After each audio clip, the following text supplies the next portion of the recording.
before it was a beloved book translated into 500 languages. The story of the Little Prince was a haunting reflection of a pilot lost in the sands of 1944. Tonight, we are not just drifting to sleep. We are retracing the celestial coordinates of asteroid B612, a place so small that a single day can hold 44 sunsets. Take a deep breath and let the gravity of Earth fade away as we return to the quietest corner of history. Imagine a world no larger than a house, floating in the velvet indigo of the deep cosmos. This is not a dream, but a sanctuary of absolute stillness. On B612, the air does not carry the noise of engines or the heavy weight of human worries. It only carries the faint, rhythmic hum of the stars. Here, the history of a soul is measured not by years, but by the quiet tending of 3 small volcanoes and the patient waiting for the stars to align. As you settle into your blankets, feel the cool, ancient dust of this tiny planet beneath you.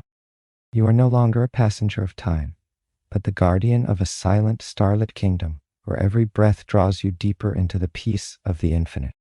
On this solitary fragment of rock, the horizon is a curve you can touch with your hand. To the practical mind of an adult, B612 is a mere speck of dust, a footnote in a dusty ledger of celestial coordinates. But to the heart, it is a realm of profound safety. In this place, time flows like a slow golden river, unhurried and eternal. You can walk just a few paces and watch the sun dip below the edge of the world, painting the sky in shades of bruised plum and burning amber. And if the longing for beauty strikes again, you simply move your chair a few inches to the left. There is a strange, comforting power in this rhythm, a world where you are the master of light and shadow. The history of this place is a chronicle of devotion. The Little Prince lived among 3 small volcanoes, 2 active, reaching no higher than his knees, and 1 extinct, which he cleaned with the same care as the others. He believed in the importance of small things. He swept the vents to ensure the fires stayed low and steady, a repetitive, grounding task that connected his spirit to the very core of his home. There was no frantic ticking of clocks here, only the soft sound of his own breathing and the occasional rustle of the solar winds passing through the starlight. We are often told that for a world to be important, it must be vast. Yet, for the Little Prince, the entire universe was contained within a boundary he could traverse in a single minute. Feel the absolute quiet of B612 settling over you now. There are no demands here, no schedules to keep, no voices to answer. Just the cooling earth of the asteroid and the gentle, repetitive motion of the stars circling overhead. You are safe in this miniature world, wrapped in a blanket of cosmic silence that protects you from the rush of the world below. As the shadows lengthen across the small craters and the volcanoes glow with a faint ember's red light, the boy looks down at the soil.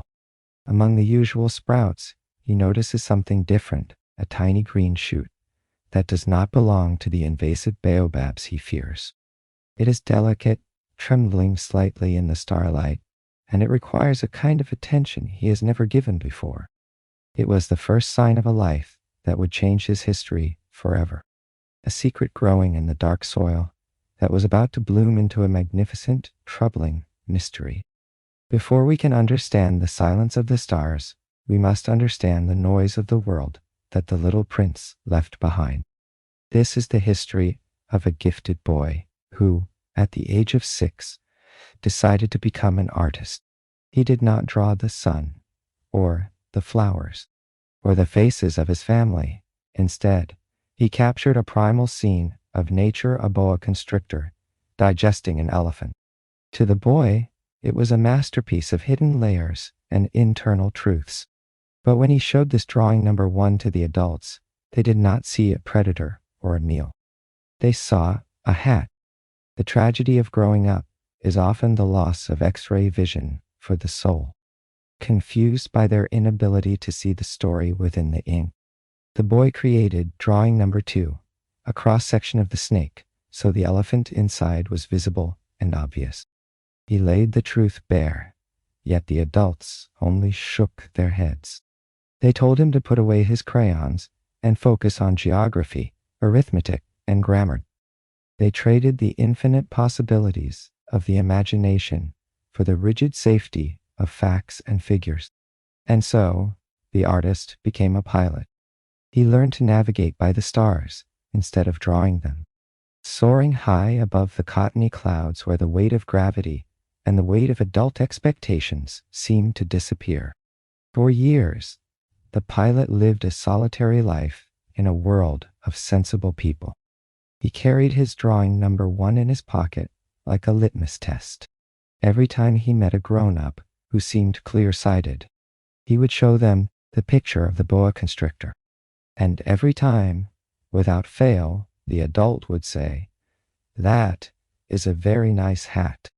In those moments, the pilot knew he could not speak to them of rainforests or ancient stars, or the fanciful thoughts that dance in the periphery of the mind. Instead, he would lower his voice and speak of politics, neckties, and golf. He learned to blend into the gray history of the important world, while his true heart remained locked in the cockpit of his plane, searching for a horizon that didn't end in a ledger book. Deep within this transition from art to aviation, there is a quiet lesson about what we choose to value. The world of adults is built on what can be measured prices, ages, and bridge scores. They believe that to understand a house, you must know its cost, rather than the smell of the geraniums on the windowsill or the way the light hits the roof at noon. This is the heavy atmosphere the pilot breathed for decades, a long, thin history of sensible days that lack the color of a single sunset. Feel the weight of those sensible things lifting off your shoulders now. You do not need to explain yourself here. You do not need to be productive or logical or right. In this space, a drawing of a snake can be a snake, and a box can hold anything you imagine. The world of neckties and politics is thousands of miles below you, muffled by the soft, thick clouds of your own relaxation. You are safe in the cockpit of this moment, drifting toward a place where the only thing that matters is the purity of the journey. The pilot thought he was destined to be lonely forever, a man caught between the sky he loved and the ground he didn't understand. But history has a way of intervening when we least expect it. One day, thousands of miles from any inhabited land, the engine of his plane failed, and he was forced down into the heart of the great desert. He fell toward the sand, leaving the world of sensible people behind, unaware that in the absolute desolation of the Sahara, he was about to meet the only person who could finally see the elephant inside the snake. The desert is not merely a place of sand. It is a kingdom of absolute, unyielding silence. When the engine of the plane coughed its last breath and the pilot touched down upon the dunes of the Sahara, he was not just landing on a continent, but entering a different chapter of human history. Here, the air is so dry it feels like ancient parchment, and the horizon is a shimmering line where the copper earth meets the pale, exhausted blue of the sky. For the first time in his life, the pilot was truly alone, separated from the nearest inhabited house by 1,000 miles of golden emptiness. As the sun began to sink, casting shadows that stretched across the dunes like long, dark fingers, the heat of the day gave way to a sudden, biting chill. The history of the Sahara is written in this transition, the way the earth breathes out its warmth and prepares for the cold gaze of the stars. The pilot lay down on the sand, his head resting against a smooth, cool stone. He was exhausted, his hands stained with oil, and his heart heavy with the realization that he had only enough water for 8 days. Yet, as he looked up, the sky began to transform. The blue deepened into indigo, and then into a black so profound it felt as though he could reach out and touch the very edge of the universe. In the desert, the stars do not just twinkle. They burn with a steady, ancient light. They are the same stars that guided nomads and explorers for millennia. witnesses to a history that does not care for the busy lives of men in cities. There is a profound safety in this isolation. When you are 1,000 miles from anyone who knows your name, you are finally free from their expectations. The pilot felt the silence of the dunes wrapping around him like a heavy velvet blanket. The sand beneath him shifted slightly, molding itself to the shape of his body, welcoming him to the stillness of the earth. This is the beauty of the vast nowhere. In the silence, the mind begins to shed its layers. The worries of the mechanical world, the broken engine, the dwindling water, the fear of the unknown begin to feel distant, like echoes from another life. You are simply a heartbeat in the middle of a great golden sea. The rhythm of the desert is slow, measured by the cooling of the sand and the slow rotation of the constellations overhead. It is a place where the history of the world pauses, holding its breath in the cool night air. Feel yourself sinking into that sand now. The grains are fine and soft, supporting your weight with a gentle firmness. The air is still, carrying no scent of the world you left behind, only the clean, sharp smell of the night. You are unburdened, a traveler at rest in the heart of the great Sahara. There is nothing to fix, nothing to solve, and nowhere else to be. The stars above are your only companions, their light traveling through millions of miles of vacuum just to brush against your closed eyelid. As the pilot drifted into a shallow sleep, the silence of the desert was not broken, but transformed. He was dreaming of his childhood drawings, of the boa constrictors and the elephants, when a sound reached him, not a roar or a shout, but a small, delicate voice that seemed to come from the starlight itself. It was a voice that didn't belong in the history of a desolate wasteland, a sound as impossible as a flower blooming in a void. He opened his eyes, expecting to see nothing but the empty dunes and the cold moon, but instead, he found himself looking into a pair of eyes that held the wisdom of 1,000 sunsets. There, in the middle of the absolute nowhere, stood a small, extraordinary person waiting for a conversation that had been delayed for far too many years. The pilot stood frozen, his shadow stretching long and thin across the cooling dunes. There, in the middle of a wasteland where life should be impossible, stood a small boy with hair the color of wheat and eyes that seemed to reflect the very stars he had fallen from. He did not look like a lost child, nor was he trembling from the vast, predatory silence of the Sahara. Instead, he looked at the pilot with a calm, ancient recognition, as if they were two travelers meeting at a familiar crossroads in history. "Please," the boy said, his voice soft as the rustle of silk against sand, "draw me a sheep." In that moment, the history of the pilot's practical adult world collapsed. He did not ask how the boy had survived, or where his water was, or how he had reached the heart of the desert. When the mystery is too overpowering, one dare not disobey. The pilot reached into his pocket and pulled out a scrap of paper, and in a fountain pen the tools of a man who had long ago traded art for coordinates. But as he looked at the blank page, he remembered the adults who had laughed at his boa constrictors. He confessed, with a trace of old sorrow, that he did not know how to draw. "It doesn't matter," the boy replied, his gaze steady. "Draw me a sheep." The pilot's first attempts were failures of the logical mind. He drew a sheep that looked too sickly, then one that looked too much like a ram with heavy curling horns, and another that was far too old. Each time, the little prince shook his head with a gentle, persistent patience. He was not looking for a masterpiece of anatomy. He was looking for a spark of life. He was looking for the history of a friendship that hadn't yet begun. Frustrated, and with his mind turning back to the broken engine of his plane, the pilot scribbled a simple wooden box with 3 air holes. "This is only the box," he said, his voice tinged with the weary cynicism of a grown-up.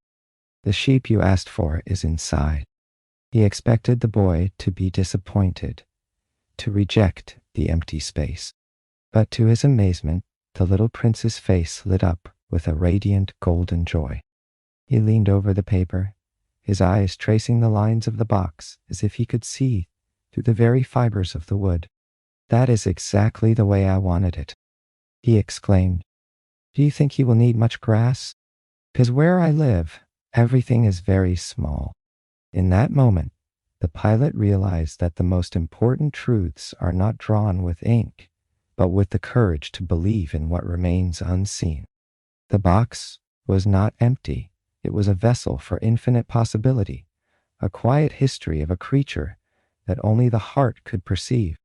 Allow yourself to find comfort in that box now. You do not need to see the whole picture to know that you are safe. Just as the sheep rests quietly inside its wooden home, protected from the wind and the vastness of the desert, you are tucked away in the safety of this moment. The world outside is large and complicated, but here, in the space between the stars and the sand, everything is small, manageable, and extraordinarily peaceful. The pilot watched the boy's thumb brush against the paper, feeling a strange, forgotten warmth stir in his chest. He realized he was no longer alone in the Sahara. He was an artist again, guided by a child who came from a place where volcanoes were small and sunsets were frequent. As the moon rose higher, casting a silver glow over the dunes, the pilot turned his gaze toward the sky, wondering which of those shimmering points of light held the tiny home of his new friend. He began to realize that the history of his life was about to be rewritten, one star at a time. It took many days of quiet conversation under the desert stars for the pilot to piece together the history of the little prince's home. Each detail emerged slowly, like a photograph developing in a darkroom. The boy's planet was not a sprawling world of continents and oceans, but asteroid B612, a place so tiny that a house, a few sheep, and 3 knee-high volcanoes constituted an entire civilization. In the silence of the Sahara, the pilot began to visualize this miniature kingdom, a place where the gravity was light and the responsibilities were heavy in a very specific, delicate way. On B612, the most significant threat was not war or famine, but the silent, creeping growth of the baobabs. To an adult on Earth, a baobab is a magnificent tree, a monument of nature. But on a planet the size of a pebble, a baobab is a catastrophe. The prince explained that the soil of his world was infested with their invisible seeds. If a baobab is allowed to grow just a little too long, its roots pierce the very heart of the planet, shattering the fragile rock into 1,000 floating fragments. This was the history of his daily labor, a disciplined, rhythmic ritual of weeding. "It is a question of discipline," the little prince would say. "When you've finished your own toilet in the morning, then it is time to attend to the toilet of your planet." He described the necessity of distinguishing the tiny, harmless sprouts of rose bushes from the identical-looking sprouts of the baobabs. To neglect the soil for even a single day was to invite disaster. It was a humble, repetitive history of care, realization that even the smallest world requires a guardian who is willing to look closely at the ground beneath their feet. There is a quiet wisdom in this struggle against the giant trees. It teaches us that the greatest dangers often begin as something small, green, and seemingly innocent. The prince's life was defined by this vigilance, a slow-motion battle to keep his home intact. Yet, in the telling of this struggle, there was no stress, only the calm acceptance of a duty that kept his world beautiful. He moved with the grace of someone who understood that peace is not the absence of work, but the presence of meaningful care. Let the image of those tiny sprouts ground you now. Imagine the satisfaction of clearing the soil, of keeping your own small world tidy and safe. You don't need to tackle the giant trees of tomorrow. You only need to tend to the small garden of this moment. Feel the rhythmic peace of the prince's morning routine. Just as he cleared the roots to save his planet, you can let go of the tangled thoughts that try to take root in your mind. Let them drift away, leaving the soil of your consciousness clean, quiet, and still. The prince spoke of these things with a certain wistfulness, his eyes tracing the silhouette of the grounded plain. He missed the simplicity of his volcanoes and the predictable danger of his weeds. But as the pilot listened, he realized the boy hadn't left his planet because of the baobabs or the volcanoes. There was a deeper reason for his journey, a story of a different kind of growth, one that didn't involve roots in the dirt, but a thorn in the heart. The prince grew quiet, his gaze turning toward the horizon, where the first stars were beginning to pulse with a light that seemed to whisper of a very specific, very difficult flower. The 6th chapter of our journey takes us to the quietest hour of asteroid B612, a time when the sun begins its descent and the long, thin shadows of the volcanoes stretch across the cooling stone. It is the history of a boy who found solace in the fading light. "I am very fond of sunsets," the little prince once told the pilot. "Come, let us go look at a sunset now. On Earth, we must wait hours for the light to change, for the gold to turn to purple, and for the purple to deepen into the black of night. But on a world so small, the prince could witness the end of a day simply by moving his chair a few steps. There is a profound, rhythmic peace in the act of chasing the light. Imagine the prince, small and solitary, lifting his wooden chair and placing it just a few feet away to catch the dying embers of the sun again, and again, and again. One day, he watched the sun go down 44 times. In the history of his loneliness, the sunset was his most faithful companion. It was a gentle transition that required nothing of him, no weeding of baobab, no sweeping of volcanoes, only the willingness to sit still and watch the universe perform its slow, chromatic dance. The sunset is the Earth's way of breathing out. As the orange glow brushes against your closed eyes, imagine the warmth of 1,000 suns condensed into one soft, fading line on the horizon. On B612, the sunsets were not loud or dramatic. They were a whisper of copper and a sigh of violet. They were a reminder that every day, no matter how filled with labor or small worries, has a beautiful, inevitable end. The prince watched them because they mirrored the quiet landscape of his own soul, a place where beauty and sadness lived in a delicate, perfect balance.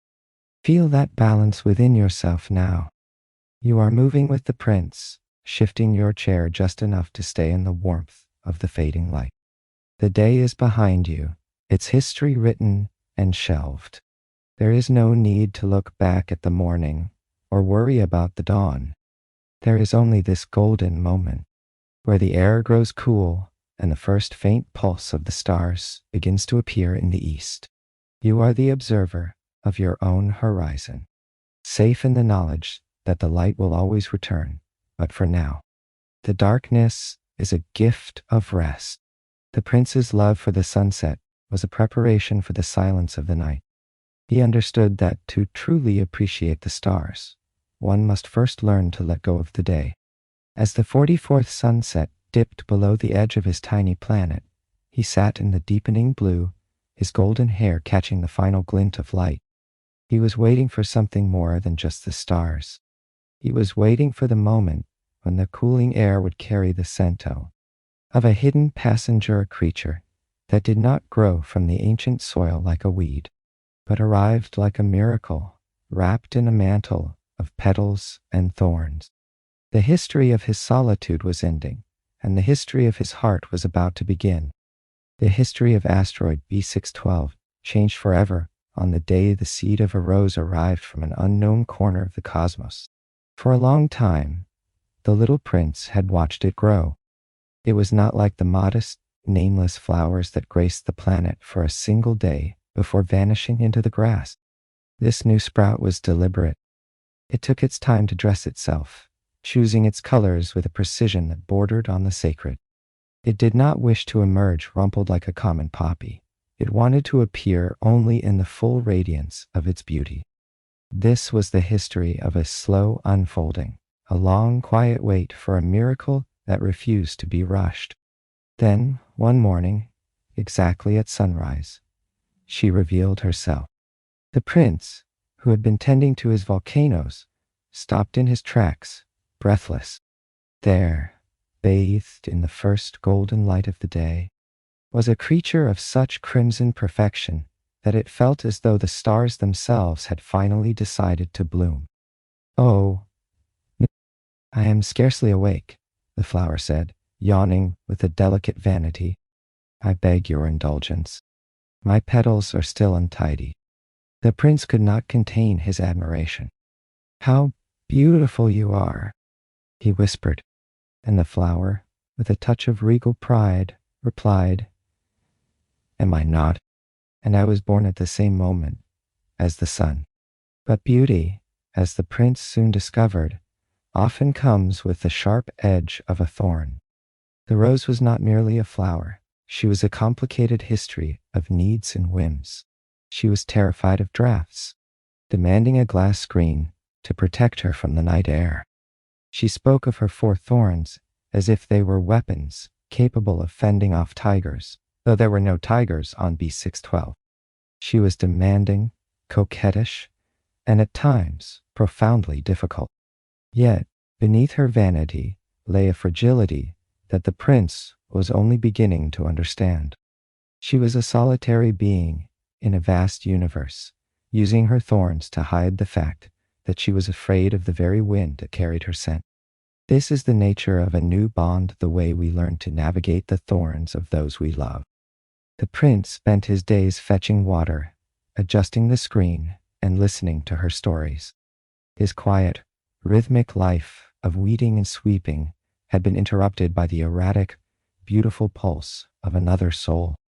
It was no longer just about the survival of the planet. It was about the happiness of a single, fragile life. He was learning the history of devotion, a path that is often paved with small sacrifices and a great deal of patience. Feel the presence of that rose in your mind now. Imagine her scent, sweet, heavy, and comforting, filling the air of your own quiet space.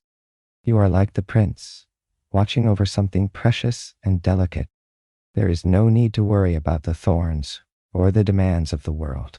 In the safety of this moment, you are simply the guardian of a beautiful, unfolding peace. The glass screen is around you, protecting you from the drafts of the day, leaving you in a garden of absolute stillness. The prince loved the rose, but he was young, and he took her words too seriously. He did not yet know that one should judge flowers by their fragrance and their light, not by their difficult moods.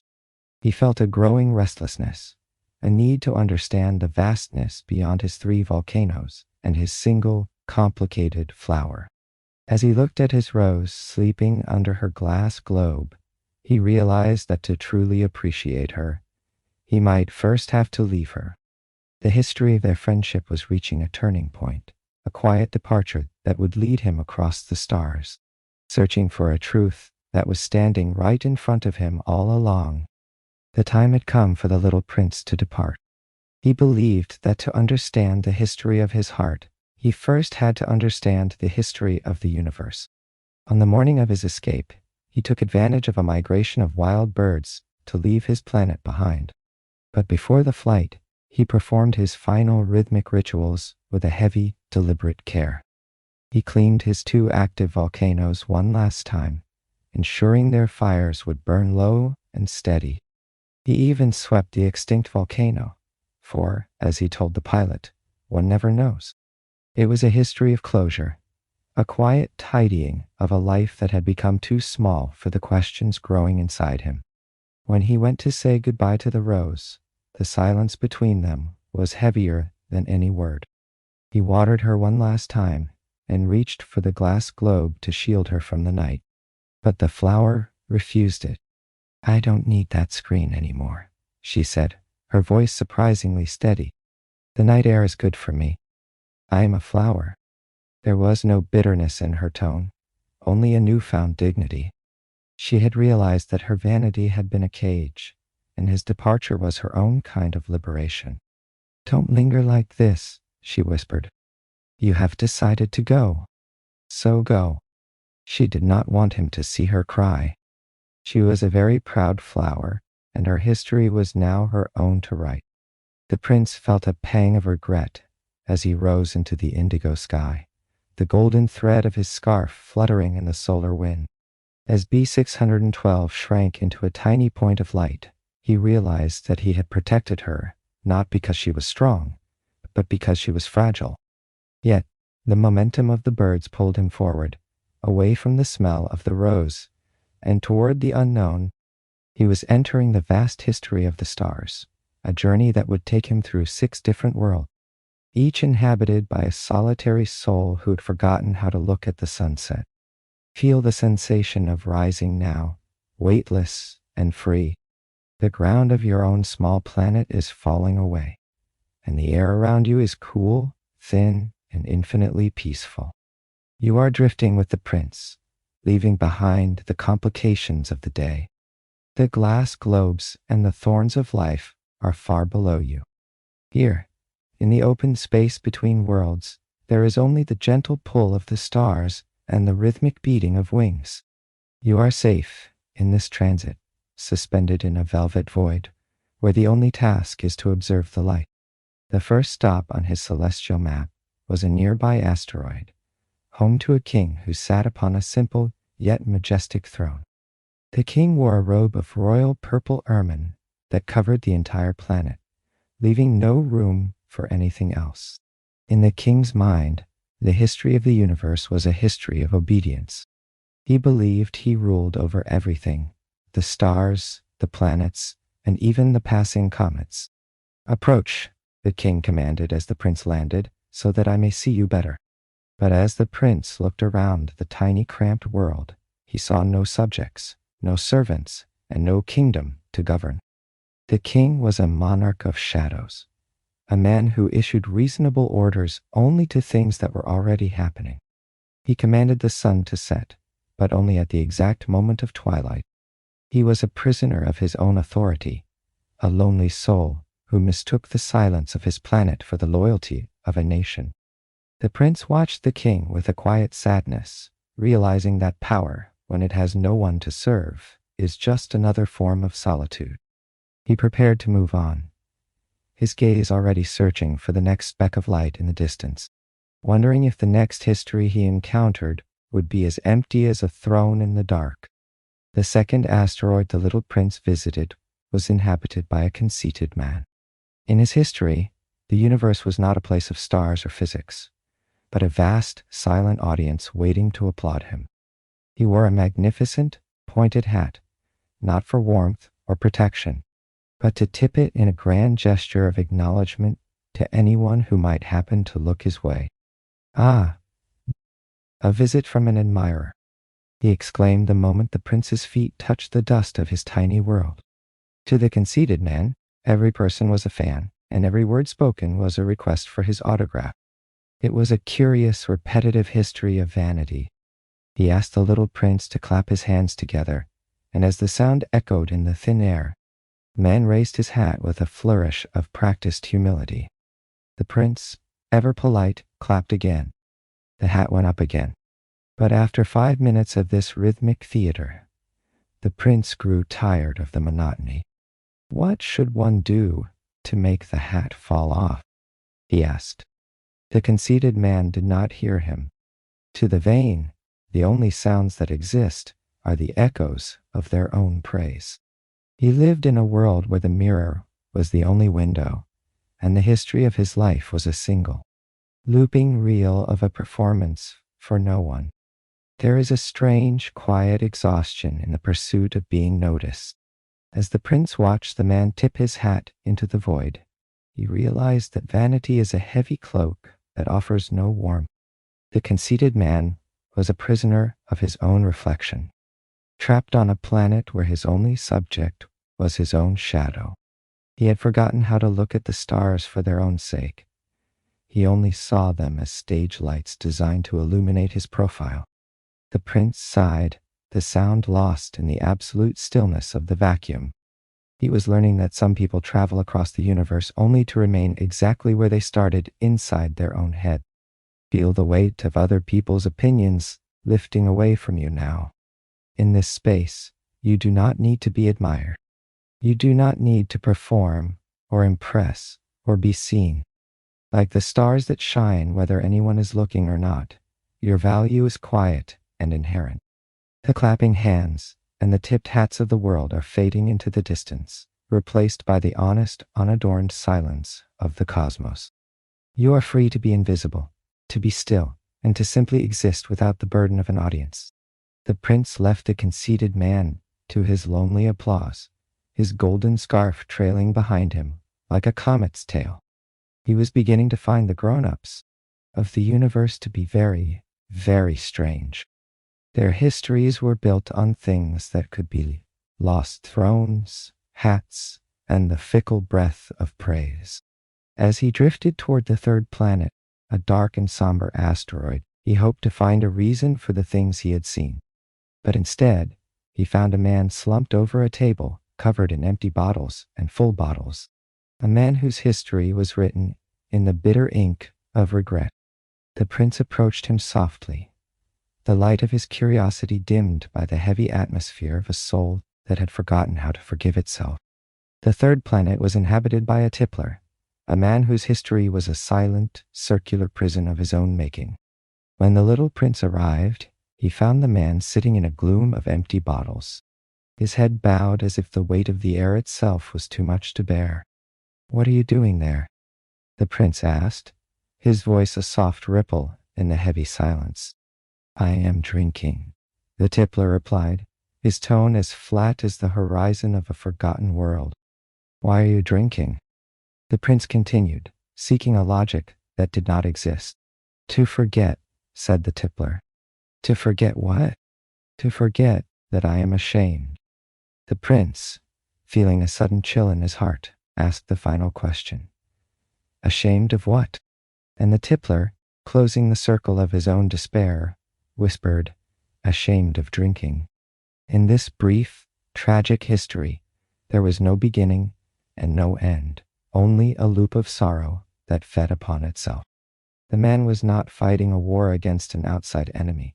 He was caught in the rhythmic tide of his own regret, a tide that rose and fell with every bottle, leaving him stranded on a shore of absolute loneliness. The prince stood for a moment, watching the man disappear back into his shadow. He was learning that the grown-up world was often a collection of closed-loop systems, of thought and habit that served no purpose other than to keep the soul occupied. The tippler was a guardian of a history that produced nothing but silence. He had forgotten the light of the stars and the smell of the wind, trading the vastness of the universe for the narrow neck of a glass bottle. It was a heavy, suffocating kind of solitude, and the prince felt a desperate need to breathe the open air of the cosmos once more. Release the weight of your own circles now. Whatever loops of worry or regret have been playing in the back of your mind, let them break. You do not need to solve the puzzles of the past tonight. Like the prince leaving the tippler behind, you are moving away from the gloom and toward the clarity of the stars. The bottles of memory are being left on a distant asteroid, shrinking until they are nothing but dust. You are entering a space of linear peace, where time moves forward and the air is clean, cold, and infinitely light. As the prince ascended from the dark planet, he noticed the next world was glowing with a strange, frantic energy. It was the planet of the businessman, a man so busy that he did not even look up when the prince landed. His history was written in columns of numbers, a ledger that claimed to own the very stars the prince was traveling through. The prince watched him count, realizing that for some, the universe was not a place to be experienced, but a hoard to be calculated. He wondered if anyone truly owned the light, or if the light simply allowed us to see for a little while before the night returned to claim its own. The fourth planet was inhabited by a businessman. He was so deeply immersed in his history of acquisition that he did not even raise his eyes when the little prince arrived. His world was not made of stone or starlight, but of endless columns of ink and paper. 3 and 2 make 5. 5 and 7, 12. 12 and 3, 15. Hello, he muttered, his voice brittle and dry. 15 and 7, 22 Tarai. 22 and 6, 28. I have no time to start again. To this man, the universe was a giant abacus, a ledger to be balanced, a collection of assets that existed only to be counted and recounted in a fever of self-importance. What is it that you own? The prince asked, trying to find a glimmer of meaning in the numbers. The stars, the businessman replied, puffing out his chest. I own them because I was the first to think of owning them. I count them and recount them. It is difficult, but I am a man of consequence. In his history, the stars were not beacons for travelers or wonders of the night. They were little golden things that could be locked in a drawer or deposited in a bank. He believed that by writing their numbers on a scrap of paper and placing that paper in a dark box, he had captured the essence of the infinite. The little prince looked up at the sky, where the stars shone with a light that cost nothing and belonged to everyone. He thought of his own world, where he owned 3 volcanoes, because he swept them every week, and a rose because he watered her every morning. I am of some use to my volcanoes, and I am of some use to my flower, he said softly. But you are of no use to the stars. The businessman opened his mouth to speak, but he found no answer in his ledger. His history was a hollow one, a life spent gathering wealth that could never be held, felt, or loved. He was a man who possessed everything and enjoyed nothing. Let the cold, heavy weight of owning things drop away from you now. You do not need to possess the night to enjoy its peace. You do not need to count your worries or balance the ledgers of your day. Like the stars, your moments of rest are free and infinite. They do not belong in a drawer or a bank. They belong to the stillness of your breath. Feel the frantic counting of the world fading into a distant, meaningless hum. Divorce. You are not a man of consequence defined by numbers. You are a soul at rest, drifting through a universe that asks for nothing but your presence. As the prince prepared to leave, he felt a deep pity for the man who thought he owned the sky. The businessman remained hunched over his desk, his pen scratching against the paper, oblivious to the fact that the stars were already beginning to fade in the light of a new world nearby. The 5th planet was the smallest of all, barely large enough for a single street lamp and a man to light it. It was a place of constant motion, an ancient duty, a history that moved as fast as a heartbeat, where the sun rose and set in the blink of an eye. The prince felt a sudden, unexpected respect for this new world, for here, at last, was someone who lived for something other than himself. The 5th planet was very strange. It was the smallest of all the worlds the little prince had visited. There was just enough room on it for a street lamp and a lamplighter. The prince could not understand what use a street lamp and a lamplighter could be right in the middle of the sky, on a planet that had no people and not one single house. However, he said to himself that this man was perhaps absurd, but he was less absurd than the king, the conceited man, the businessman, and the tippler, for at least his work had some meaning. When he lighted his lamp, it was as if he brought one more star to life, or a flower. When he put out his lamp, he sent the flower or the star to sleep. It was a beautiful occupation, and because it was beautiful, it was truly useful. As the prince landed, he watched the man perform his rhythmic history of duty. The lamplighter wiped his forehead with a red checkered handkerchief and sighed. I follow a terrible profession, he said. In the old days, it was reasonable. I put the lamp out in the morning and lit it again in the evening. I had the rest of the day for relaxation and the rest of the night for sleep. But the history of the planet had changed. The asteroid began to turn faster and faster with every passing year, yet the orders remained the same. Now, the planet made a full rotation every single minute. The lamplighter had not a second's rest. Every minute, he had to light the lamp, and every minute, he had to put it out. The little prince watched him, enchanted by this man who was so faithful to his orders. He remembered his own sunsets back home, the ones he used to chase by moving his chair. But here, the sunset was a constant, frantic companion. Do you know, the prince said, I can tell you a way you can rest whenever you want to. Your planet is so small that you can keep in the sunlight just by taking 3 long steps. To rest, you need only walk slowly. But the lamplighter shook his head.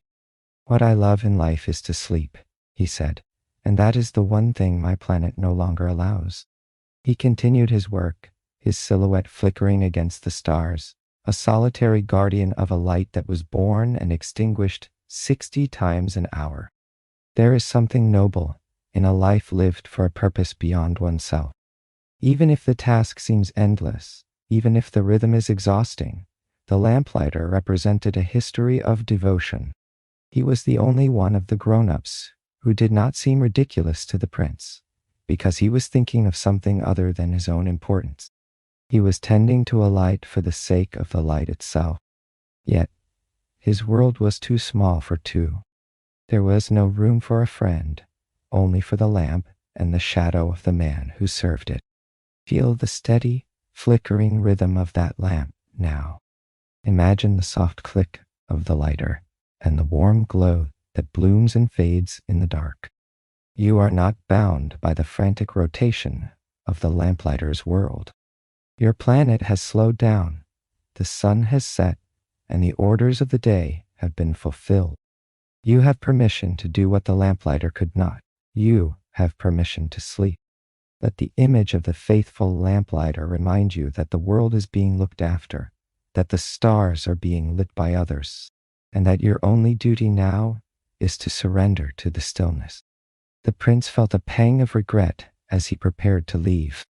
He liked this man who was so unselfish, and he thought of the 1440 sunsets he could have watched every 24 hours on this tiny world. But he had to move on, his heart heavy with the realization that the most beautiful things in the universe are often the most fleeting. The 6th planet was 10 times larger than the last. It was inhabited by an old gentleman who wrote voluminous books. He looked like a man of great wisdom, a recorder of the eternal history of the cosmos. As the prince approached, he felt a spark of hope. Perhaps here, at last, he would find a traveler who truly understood the geography of the soul. The 6th planet was 10 times larger than the last. It was inhabited by an old gentleman who wrote voluminous books. Oh, look, here comes an explorer, he exclaimed when he saw the little prince. This man was a geographer. His history was not written in the dust of travel, but in the ink of his ledgers. He sat behind a massive desk, surrounded by maps and charts, looking very grand and very wise. What is that big book? Asked the little prince. And what do you do here? I am a geographer, said the old gentleman.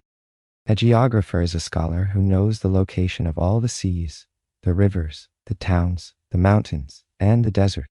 To the little prince, this sounded like a real profession at last. He looked around the planet, searching for the majestic peaks and deep oceans the man described.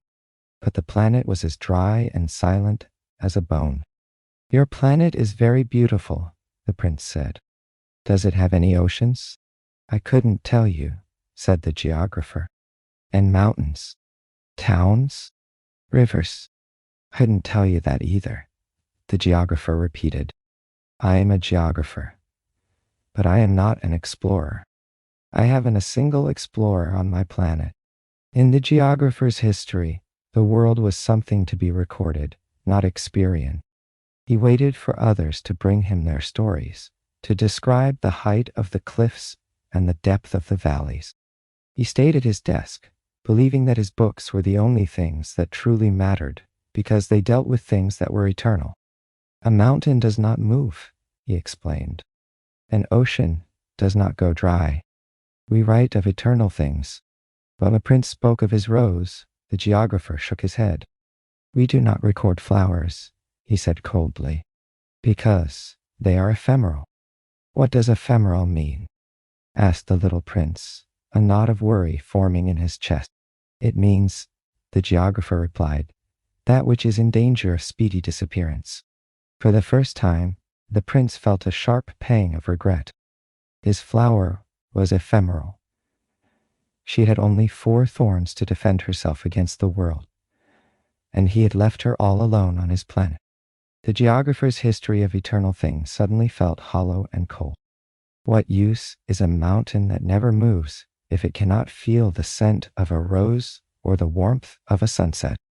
Feel the stillness of the geographer's library around you now. The heavy books, the dusty maps, the silence of a world that only watches and never touches. You are leaving that library. You are not a record in a book. You are a living, breathing soul. The things that are ephemeral, your breath, the coolness of your pillow, the drifting thoughts of sleep, are the most precious things of all. You do not need to be eternal to be important. Like the prince, you are moving toward a place where the heart is the only map that matters. Where do you advise me to visit next? The prince asked, his voice trembling slightly with the thought of his lonely rose. The planet Earth, the geographer answered. It has a good reputation. And so, the little prince departed, his mind filled with the image of a fragile flower under a glass globe. He was heading toward the 7th planet, a world so vast and so crowded that it contained all the kings, the conceited men, the businessmen, and the geographers of the universe. He was falling toward the Earth, unaware that in its immense history, he would find both the deepest sorrow and the most beautiful secret of all. The 7th planet was the Earth. The Earth is not like any other planet. It is a world of vast histories and crowded solitudes, containing hundreds of kings, thousands of geographers, and hundreds of millions of grown-ups who take themselves very seriously. But when the little prince first touched down upon its surface, he did not find a city or a crowd. He landed in the middle of the desert, in the heart of the great Sahara, where the only history is written by the shifting winds and the passage of the sun. He stood in the golden sand, puzzled by the emptiness. Where are the people? He asked himself. It is a little lonely in the desert. He looked around at the dunes, which rolled away like frozen waves toward a horizon that never seemed to end. The silence of the earth was different from the silence of B612. It was heavy, ancient, and filled with the ghosts of 1,000 years. Just as he was beginning to wonder if he had made a mistake, a coil the color of moonlight moved in the sand. It was a snake, thin as a finger and bright as a wedding ring. Good evening, said the little prince tentatively. Good evening, said the snake. What planet is this? This is the Earth. This is Africa, the snake replied, its voice a dry hiss that seemed to come from the earth itself. The prince sat down on a stone and looked up at the sky. I am wondering, he said, whether the stars are set alight in heaven so that one day each one of us may find his own again. Look at my planet. It is right there above us. But how far away it is. The snake followed his gaze, its golden eyes unblinking. It was a creature of ancient secrets, a guardian of the threshold between life and the unknown. You are a funny creature, the prince said after a long silence. You are no thicker than a finger. But I am more powerful than the finger of a king, the snake replied. Whomever I touch, I send back to the earth from whence he came. He looked at the boy's golden hair and his fragile frame. You move me to pity, the snake whispered. You are so weak on this earth made of granite. I can help you one day, if you grow too homesick for your own planet. The prince understood the hidden history in the snake's words. It was a promise of a final journey, a return to the stars, through the narrowest of doors. He did not answer, but he felt the weight of the earth's gravity pulling at his heart. This was a world where everything was too large, where the mountains were too high and the deserts too wide. He felt like a leaf caught in a gale, a tiny history lost in a library of giants. Feel the vastness of that desert around you now. The sand is cool beneath your feet, and the air is perfectly still. You are like the prince, standing at the edge of a great mystery. There is no rush to move, no need to speak. The golden snake has vanished back into the dunes, leaving you alone with the stars. The earth is large, but your corner of it is small, safe, and quiet. The gravity that holds you to your bed is a gentle hand, keeping you grounded while your spirit prepares to drift. The little prince walked on across the sand, searching for the people the geographer had told him about. He crossed the dunes and the salt flats, his golden scarf a bright spark in the monochromatic wasteland. He was looking for a civilization, but he was about to find something far more profound. The echo of his own voice in the mountains, and the overwhelming beauty of a garden that would break his heart before it healed his soul. The little prince crossed the desert, but for a long time he met no one but a flower with 3 petals, a tiny, insignificant flower of the wastes. "Good morning," said the little prince.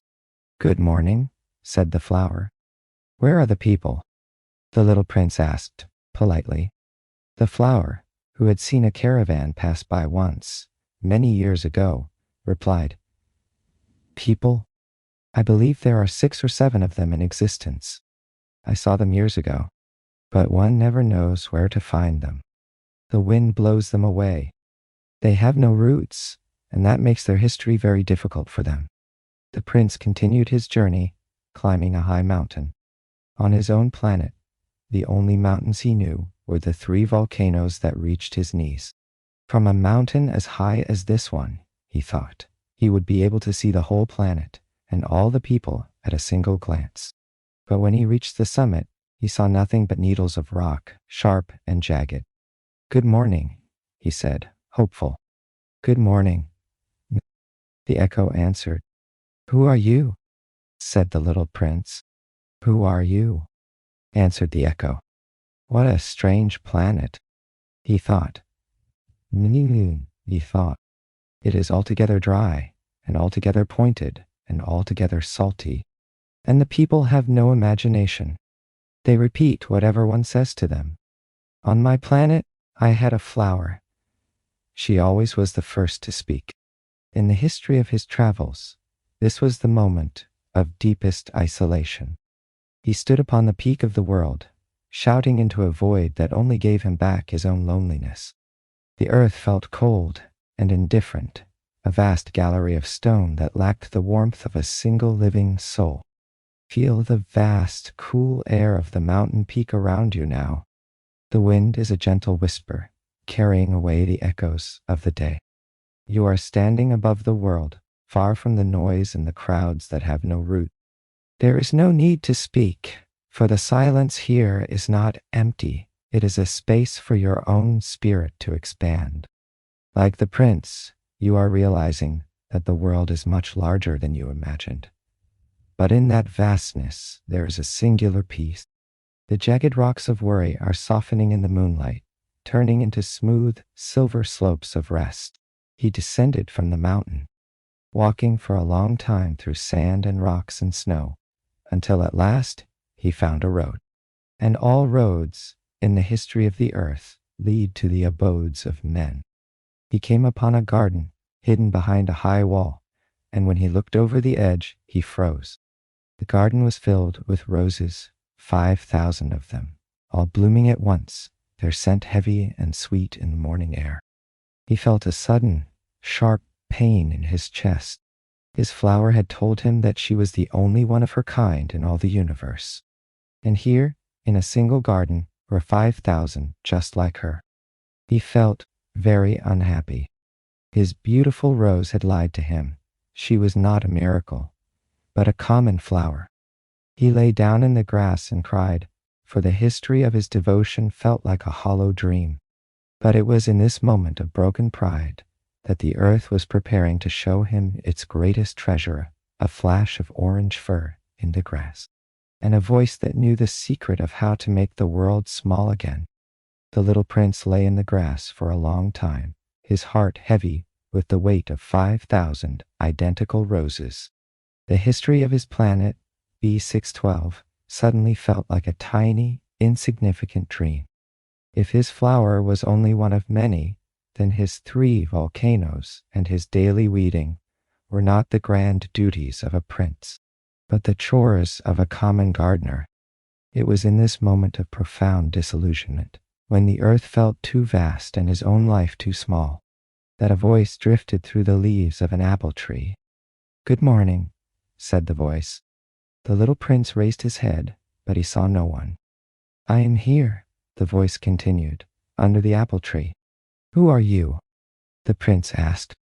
"You are very pretty to look at." "I am a fox," said the fox. "Come and play with me," the little prince proposed. "I'm so unhappy." "I cannot play with you," the fox replied. "I am not tamed." "Ah, please excuse me," said the little prince. But after some thought, he added, "What does that mean, tame?" "It is an act too often neglected," said the fox. "It means to establish ties." To the fox, the history of the world was a repetitive cycle of hunting and being hunted. To him, the little prince was just a little boy like 100,000 other little boys, and he had no need of him. And the prince had no need of the fox, who was just a fox like 100,000 other foxes. But if they tamed one another, they would need each other. They would become unique in all the world. The history of their lives would be filled with sunshine, and the sound of the wind in the wheat would take on a golden meaning it never had before. The fox spoke of a slow, rhythmic process of becoming known. "One must be very patient," he explained. "First you will sit down at a little distance from me, like that in the grass. I shall look at you out of the corner of my eye, and you will say nothing. Words are the source of misunderstanding. But every day you will sit a little closer." This was the history of a bond being woven, one quiet afternoon at a time. It was a lesson in the value of the invisible, the realization that the most important things in life cannot be bought or found in a crowded garden. They must be grown through the investment of time. Feel the patience of the fox settling into your own body now. You are sitting in that tall, soft grass, watching the golden light of the afternoon filter through the apple leaves. There is no rush to speak, no pressure to act. You are simply existing in the presence of another soul. The 5,000 roses are behind the wall, distant and unimportant. Here, in the shade of the tree, the world is shrinking to a manageable, beautiful size. You are establishing ties with the silence, letting the rhythm of your breath become a bridge to a deeper rest. The little prince stayed, and he tamed the fox. He learned that the time he had wasted for his rose was what made his rose so important. He looked at the 5,000 flowers again and realized they were empty. They were beautiful, but no one had died for them, and no one had sheltered them from the wind. His rose was unique, not because of her petals, but because of the history they shared, the waterings, the glass globes, and the long silences spent together. As the hour of his departure approached, the fox gave him a secret as a parting gift. It was a simple truth, older than the mountains and deeper than the sea. It is only with the heart that one can see rightly. What is essential is invisible to the eye. The prince repeated the words to himself, engraving them into the history of his soul as he prepared to return to the pilot and the desert, carrying a secret that would turn the vast Sahara into a place of hidden treasures. The little prince left the fox with a heart that was no longer heavy, but full of a new, luminous history. He returned to the garden of 5,000 roses, but he did not see them with his eyes.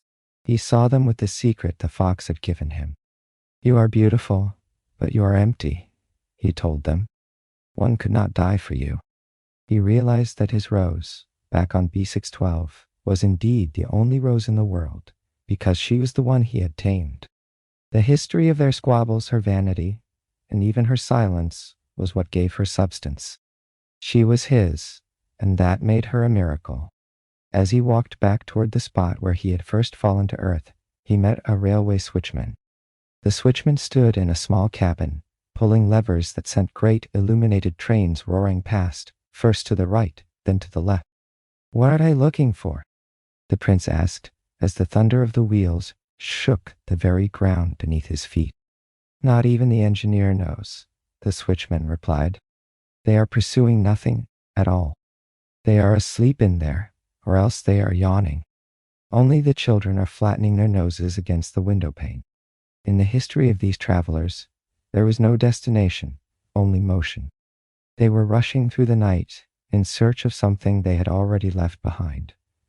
Or perhaps something that did not exist at all.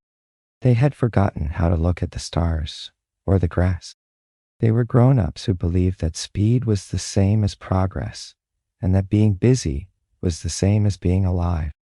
The prince watched the taillights of the last train vanish into the distance, leaving behind a silence that was deeper and more ancient than the noise. "They are lucky, the children," the little prince sighed. He understood that children are the only ones who know what they are looking for. They waste their time over a rag doll, and it becomes very important to them, and if anybody takes it away from them, they cry. Their history is one of passion and presence, a life lived in the now rather than in the somewhere else. To a child, a train is not a machine of transport, but a magical dragon carrying dreams across the dark. Feel the stillness of that railway cabin now. The roar of the trains has faded into a distant, rhythmic hum, like the sound of a far-off ocean. You are not on those trains. You are not rushing toward a destination that doesn't exist. You are standing with the prince in the quiet center of the world. The levers of your day have been pulled for the last time, and the tracks ahead are clear and empty. You have the right to be like a child, to find importance in the small, the soft, and the silent. The prince moved on, his golden scarf a steady flame in the twilight. He met a merchant who sold pills that quenched thirst. "If you take one a week," the merchant explained, "you save 53 minutes. You no longer need to drink." "And what do I do with those 53 minutes?" the prince asked. "Anything you like," the merchant replied. The prince thought for a moment of the cool, clear water of a spring. "As for me," he said to himself, "if I had 53 minutes to spend as I liked, I should walk at my leisure toward a spring of fresh water." He was learning that the history of the earth was a history of shortcuts that led nowhere. People were trying to save time, but they had forgotten what time was for.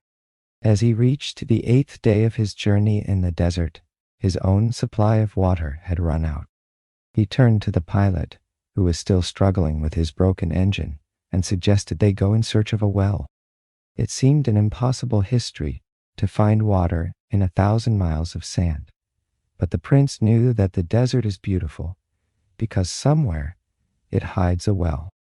It was the 8th day since the pilot's plane had failed in the desert.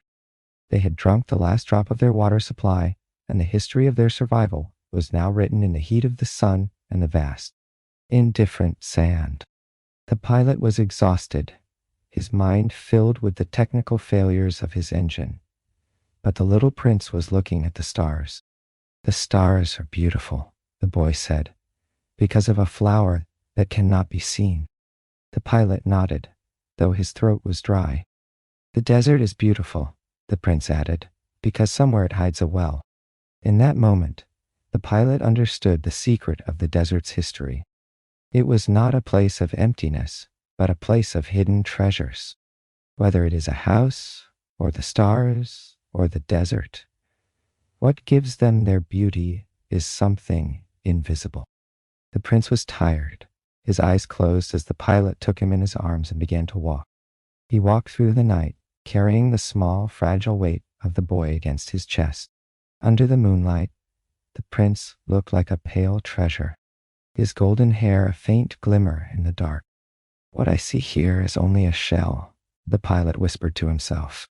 "What is most important is invisible." This was a journey of faith, a rhythmic trek across the dunes in search of a miracle. The pilot was no longer a man of mechanics and maps. He was a guardian of a sleeping prince, walking toward a hope that had no coordinates. As the first streak of dawn appeared on the horizon, silver and cold, he saw it. There, in the middle of the wasteland, was a well. It was not a rustic desert well, a simple hole in the sand. It was a well like the ones in a village history, complete with a pulley, a bucket, and a rope. "It is strange," the pilot murmured. "Everything is ready." He reached for the rope, and the pulley groaned like an old weathercock that has slept for a long time while the wind was silent. "Do you hear?" said the prince, waking. "Wake. We have wakened the well, and it is singing." The pilot hauled up the bucket, heavy with the weight of the water, and set it on the stone curb. They had found the heart of the desert, a spring of life that tasted like a festival. This water was something more than nourishment. It was born of the walk under the stars, the groan of the pulley, and the effort of the pilot's arms.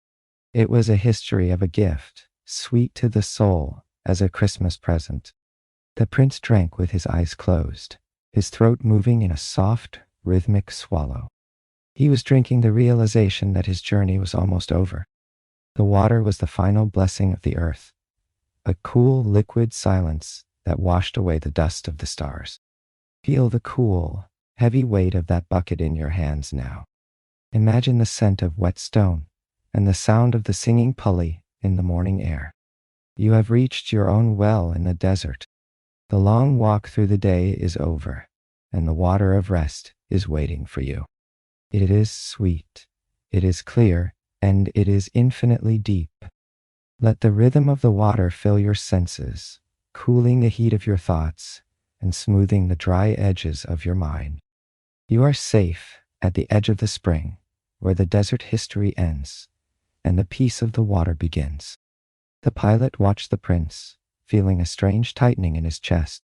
The boy was looking at the wall of the well, his gaze fixed on a spot in the distance. He spoke of his return, of the 1-year anniversary of his fall to earth. The history of their friendship was reaching its final chapter. The pilot realized that the well was not just a place to drink, but a place of departure, a threshold where the golden boy would soon trade the gravity of the earth for the light of his own tiny star. The little prince sat on the edge of the old stone wall near the well, his legs dangling over the abyss of the desert. The history of his year on earth was coming to a close. "You have good water," he said to the pilot, his voice distant and melodic. "It is like music." But his eyes were not on the water. They were fixed on a point in the sky that only he could truly see. He was thinking of his rose, of his 3 volcanoes, and of the 4 thorns that were so inadequate against the vastness of the universe. "Tonight," the prince whispered, "it will be 1 year. My star will be exactly over the place where I fell last year." The pilot felt a cold hand clutch at his heart. He remembered the golden snake and the promise of a return to the earth. He realized that the history of their friendship was not a destination, but a brief, luminous intersection of 2 lonely souls. The prince was not going to walk away into the dunes. He was going to shed the weight of his body to cross the light years back to his flower. The prince looked at the pilot with a gaze of infinite tenderness. "When you look at the sky at night," he said, "since I shall be living on one of them, since I shall be laughing on one of them, for you, it will be as if all the stars were laughing. You will have stars that can laugh." In his history, the stars were no longer mere navigation points or little golden things to be counted by businessmen. They were bells, tiny silver bells ringing in the velvet dark, a chorus of joy that belonged only to the man who had shared his water in the desert. There is a profound beauty in the act of letting go. The prince was teaching the pilot that the most essential things are not lost when they disappear from sight. They are transformed into a presence that fills the entire world. The memory of the wheat would now remind the fox of the prince's hair. The sound of the stars would remind the pilot of his laughter. It was a history of expansion, a realization that to love someone is to find them reflected in every corner of the universe. Feel the resonance of those laughing stars within you now. The sky above you is not a cold, empty void. It is a canopy of silver bells, each one ringing with a soft, comforting light. You are part of this vast, melodic history. The things you love are not gone. They are woven into the air you breathe and the silence that surrounds you. There is no reason to be afraid of the distance or the dark. Like the pilot, you are standing under a sky that is alive with the music of 1,000 friendships. The prince grew quiet, his body becoming still as the shadow of the wall lengthened across the sand. He spoke of the snake and the shell he had to leave behind. He did not want the pilot to be sad. It will look as if I were suffering. It will look a little as if I were dying. It is like that. Do not come to see that. It is not worth the trouble. But the pilot would not leave him. He stayed, a silent witness to a history that was transcending the physical world, waiting for the moment when the golden boy would become light. The night was cold and heavy. The little prince stood by the wall of the old well, his golden scarf motionless in the windless air. The history of his time on Earth was down to its final minutes. You know, he said to the pilot, his voice trembling like a silver thread, my descent was today, a year ago. It is there, just above us. He looked at the star that was pulsing with a strange, expectant light. He was not afraid, but he was solemn, like a traveler who has reached the end of a long and difficult road. The pilot reached out to hold him, but the prince stepped back. You have your engine now, he said. You can go back to your people. I too am going home today. It is much farther. It is much more difficult. He spoke of the shell again, the small, earthly body that was too heavy to carry across the vast, silent oceans of space. In his history, this was not an ending, but a shedding of a weight. He was a creature of light, returning to the light.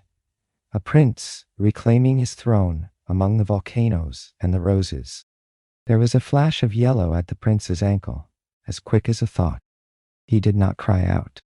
He fell gently, as a tree falls, making no sound because of the soft, deep sand of the Sahara.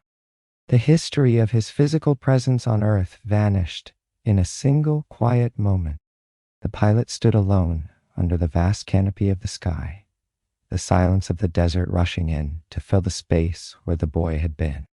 But as he looked up, he did not see an empty void. He saw 1,000 stars, all of them ringing like tiny silver bells. Feel the profound, velvet silence of that moment now. The weight of the world has been set down. Like the prince, you have shed the heavy shell of your worries, your tasks, and your fears. You are weightless, drifting in a sea of soft, dark peace.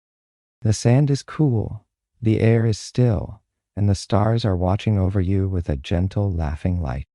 There is no more distance to travel, no more desert to cross. You have arrived at the center of your own stillness, where the history of the day dissolves into the eternity of the night. The pilot looked at the spot where the prince had fallen, but there was nothing there but the rippling dunes. He realized that the boy had not gone. He had simply become part of the universe. The laughter of the stars was the history of their friendship, a song that would never end as long as there were eyes to look up and hearts to remember. He turned back toward his plane, his footsteps light in the sand, carrying within him a secret that made the whole world beautiful. 6 years had passed since the pilot returned from the desert, yet the history of his encounter with the little prince remained as vivid as the scent of rain on dry earth. He had never told this story to the adults. They would have asked about the weight of the sheep or the coordinates of the asteroid. Instead, he kept the history in his heart, a secret map of a world where kings were lonely and foxes were wise. He often sat on his balcony at night, looking at the sky and listening to the 500 million little bells that rang out from the stars. It was a history of comfort, but also one of a lingering, gentle anxiety.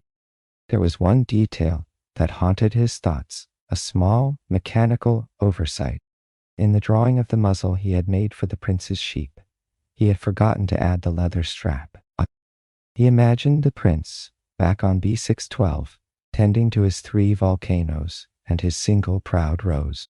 Did the prince remember to put the sheep under the glass globe every night? Or did the sheep, in a moment of quiet hunger, find the flower while the boy was asleep? Sometimes I say to myself, surely not. The little prince shuts his flower under her glass globe every night, and he watches over his sheep very carefully. Then the stars would laugh sweetly, and the pilot would feel a wave of peace. But at other times, he wondered if a moment of distraction, a single forgotten night, could change the history of a whole planet. If he should have forgotten, only once, then the bells are all changed into tears.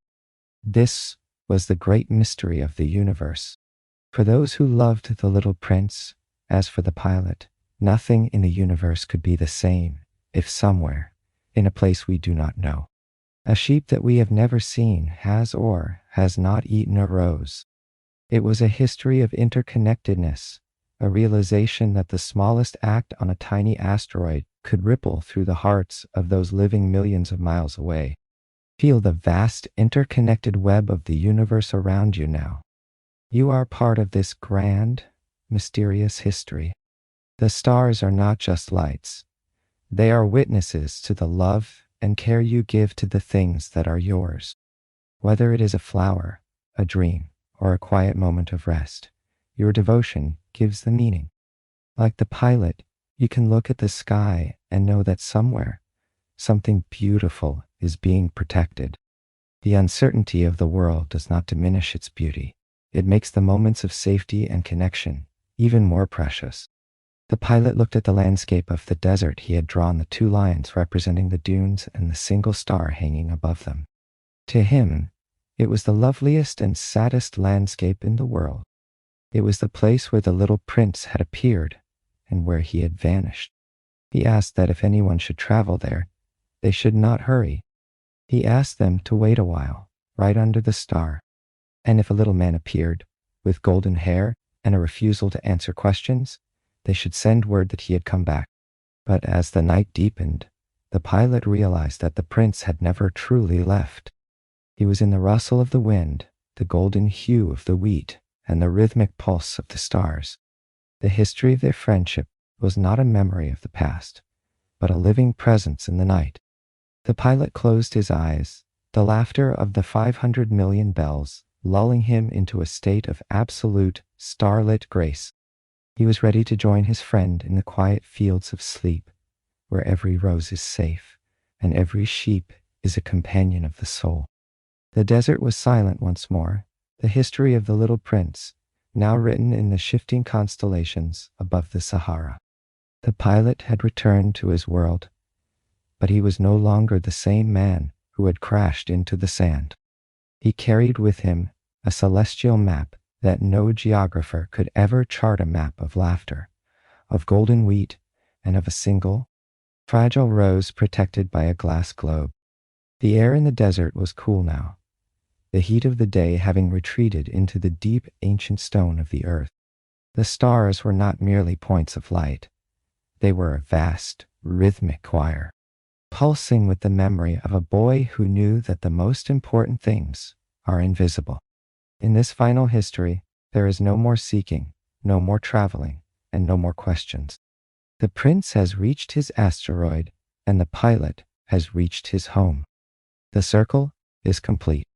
On B612, the volcanoes are swept, the baobabs are uprooted, and the rose breathes the night air, safe under the watchful eyes of a boy who tames the universe with his devotion. The sheep is there, too, a silent companion in the shadow of the craters. Everything is as it should be. The vast distances between the stars have shrunk until they are nothing more than the space between 2 heartbeats. Feel the profound, absolute stillness of this final horizon.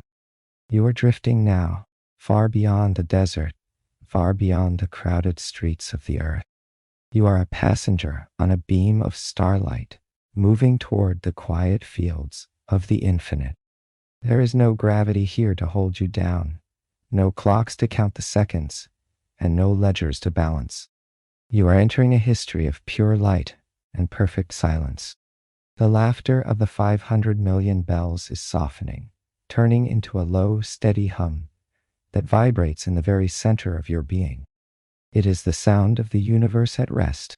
The stars are dimming one by one, not because they are going out, but because you are closing your eyes to join them.